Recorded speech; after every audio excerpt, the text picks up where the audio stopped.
Hi, my name's Tom, coming to you from Asuncion, Paraguay. Today we're going to talk a little bit about why you should consider getting residency outside of your country of residence. This is primarily directed at U.S. citizens. I am a U.S. citizen and I have residency overseas. And a lot of my friends question why I have residency overseas.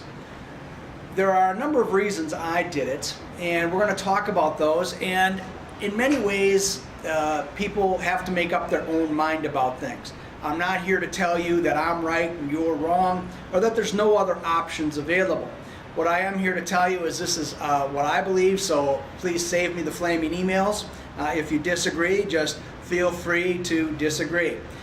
One of the reasons I actually have set up residency overseas is because America has become fairly intolerant of dissent.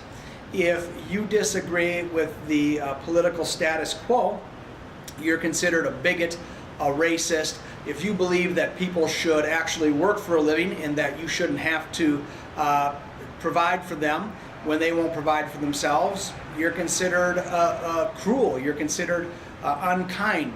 You're considered undertaxed in America when you don't pay over 50% of your income in taxes.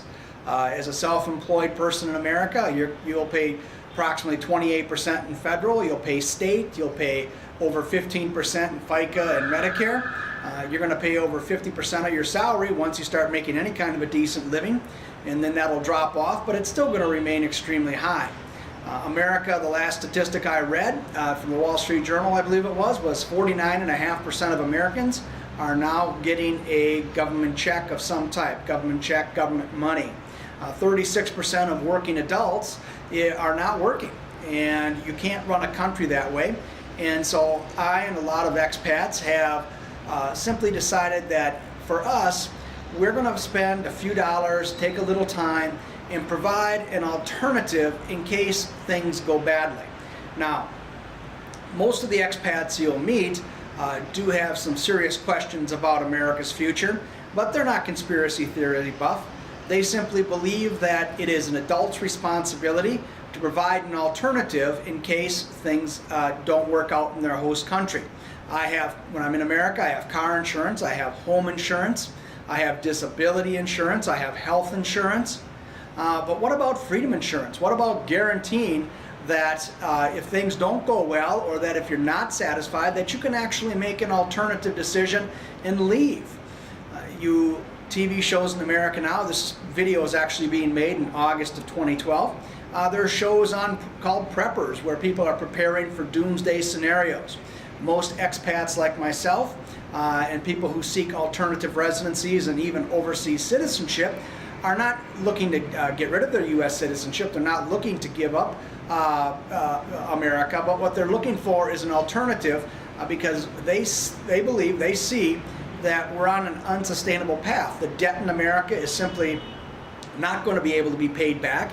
The tax rate would have to be so onerous it would destroy every business and every individual's finances. So at some point, the checks may stop flowing. And people like myself and other expats simply have an alternative in place so that if things did get bad, we could actually simply leave. Now, do I really think that's going to happen? Probably not. I do believe there's a 5 to 10% chance things could get ugly in America, especially when the people with their hand out find that the people who have been putting the money in their hand, who've been taxed to pay for their lifestyle, for their living, decide not to pay anymore.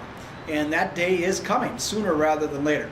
So politically, a lot of Americans, such as myself, are simply hedging our bets by providing ourselves an alternative freedom. Also, America has become very intrusive. Just look at your passport. If you have a new passport, it's got a computer chip, which they say can only be read at short range. Perhaps that's true.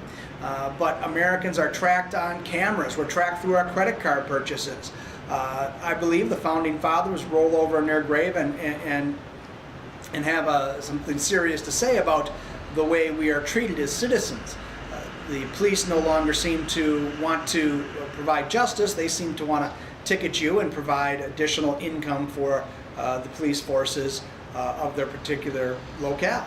So I believe that the government's on an unsustainable course, as do many expats, and I think many people watching this video. I believe that we're taxed, we're harassed, and that at some point we may make, you and I may need to make a decision to relocate. About half my friends, when I talk to my friends, half my friends think I'm nuts. I think my family thinks I'm nuts. But the other half of my friends think that, or wish that they could do it. And I'm here to tell you that you can. We teach people how to gain overseas residency legally.